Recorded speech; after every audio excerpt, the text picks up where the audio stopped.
तो Kotak Mahindra mutual fund जो है नई एनएफओ की स्कीम की पेशकश की है और यहाँ पर तमाम तरह की जानकारियाँ लेकर इस कोटक महिंद्रा म्यूचुअल फंड का जो कौन सा नया एनएफओ आ रहा है, उसमें क्या डिटेल्स हैं, किस तरह का एग्जिट लोड होगा, तमाम जानकारी लेकर अभिषेक एक बार फिर हमारे साथ जुड़ गए हैं। अभिषेक, क्या खबर है, क्या एनएफओ को लेकर नई जानकारियाँ हैं यहाँ पर? बिल्कुल Harsh, thank you. Kotak Mahindra mutual fund house के बारे में पहले बता देते हैं कि करीब 30 साल पुराना ये म्यूचुअल फंड हाउस है और 4,40,000 करोड़ रुपए से ज़्यादा इसका AUM है, यानी कि काफ़ी वेल्दी मैनेजमेंट ये कर रहा है। और अभी रनिंग में जो स्कीम्स हैं वो 90 से ज़्यादा नंबर्स ऑफ स्कीम्स ये अभी ये फंड हाउस मैनेज कर रहा है। लेटेस्ट में जो ये फंड हाउस एनएफओ लेके आया हुआ है उसका नाम आप देख सकते हैं स्क्रीन पर, Kotak Nifty mid cap 150 index fund है। सब्सक्रिप्शन की अगर बात करें तो 3 मार्च यानी कि कल सोमवार से ये खुल चुका है और 17 मार्च तक लोग इसे सब्सक्राइब कर सकते हैं, इसमें पैसा लगा सकते हैं। अलॉटमेंट की अगर बात करें तो 21 मार्च तक लोगों को अलॉटमेंट मिल जाएगा। और बेंचमार्क की अगर बात करें तो Nifty mid cap 150 index TRI इसका बेंचमार्क होगा, यानी कि मिड कैप 150 में जो शामिल कंपनियां होंगी उनके परफॉर्मेंस को ये फंड हाउस जो है वो ट्रैक करेगा। मिनिमम इन्वेस्टमेंट की अगर बात करें तो 100 रुपये है और एग्जिट लोड निल है, यानी कि कोई भी एग्जिट लोड इस पे नहीं लगेगा। ओवर टू यू हर्ष। ठीक है, यहाँ पर तमाम जानकारियाँ अभिषेक ने दी, बहुत बहुत धन्यवाद अभिषेक। तो सर, मेरा सवाल आपसे ये है कि देखिए यहाँ पर जो कोटक महिंद्रा म्यूचुअल फंड है Nifty mid cap 150 index fund को लेकर यहाँ पर आया है। मिड कैप के लिए तो खासकर ये कहा जाता है कि मिड कैप में इतना दम है कि वो लार्ज कैप बनने का यहाँ पर दम रखता है। हालांकि ये पैसिव फंड की बात है, इंडेक्स फंड है यहाँ पर। तो आपके हिसाब से इस फंड में निवेशकों को देखने की ज़रूरत है, निवेश की सलाह रहेगी या नहीं रहेगी सर? जी, मैं डायरेक्टली फंड के बारे में बात नहीं करना चाहूंगा यहाँ। मैं कहूंगा कि एनएफओस के प्रति मेरा एक सुझाव रहेगा।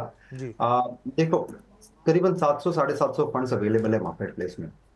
एक 3 साल का ट्रैक रिकॉर्ड जब एस्टैब्लिश हो जाता है, कोई भी फंड को 3 साल का ट्रैक रिकॉर्ड एस्टैब्लिश कर लेने दो, उसके बाद उसमें निवेश करोगे तो आपको पता चलेगा फंड मैनेजर के रिएक्शंस कैसे हैं, वो फंड का परफॉर्मेंस कैसा है, एक एस्टैब्लिशमेंट हो जाएगी फंड की। उसके बाद अगर आप किसी फंड में निवेश करोगे तो काफी हद तक फायदेमंद रहेगा, क्योंकि आपको पता है उसका परफॉर्मेंस कैसा रहा है, उसका रिएक्शन कैसा रहा है। तो मैं न किसी पर्टिकुलर फंड हाउस या फंड के बारे में तो बात नहीं करूंगा, लेकिन एनएफओ एज अ होल के बारे में बात करना है तो मैं कहना चाहूंगा कि आप एज अगेंस्ट एनएफओ आप अगर एक एस्टैब्लिश फंड में निवेश करने की रणनीति बनाओ तो काफी अच्छा रहेगा। ठीक है सर, आपने बहुत अच्छे से जानकारी दी।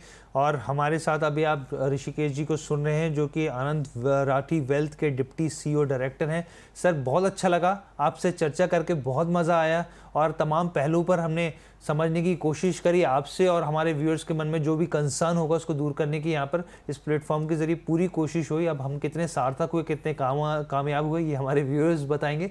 लेकिन बहुत बहुत धन्यवाद द बोनस प्लेटफॉर्म के साथ जुड़ने के लिए आपका। जी, धन्यवाद जी। तो ये हम लोग खास पेशकश लेके आए थे सिक्योरिटी टिप में। दरअसल जिस तरीके से बाज़ार में पेन है वो पेन रिफ्लेक्ट कर रहा है पोर्टफोलियो में, चाहे वो आप शेयरों के हिसाब से देखें, चाहे आप म्यूचुअल फंड के हिसाब से देखें। निवेशक काफ़ी ज़्यादा घबराहट है, उस घबराहट को दूर करने की कोशिश हम लोग अपने सिक्योरिटी टिप के ज़रिए कर रहे हैं, क्योंकि बहुत सारे निवेशक ऐसे हैं म्यूचुअल फंड में जिन्होंने स्मॉल कैप में निवेश कर रखा है और उनके जो रिटर्न्स आ रहे हैं वो काफ़ी नेगेटिव में आ रहे हैं। तो इसलिए घबराहट बनना लाजमी भी है, लेकिन घबराइए नहीं।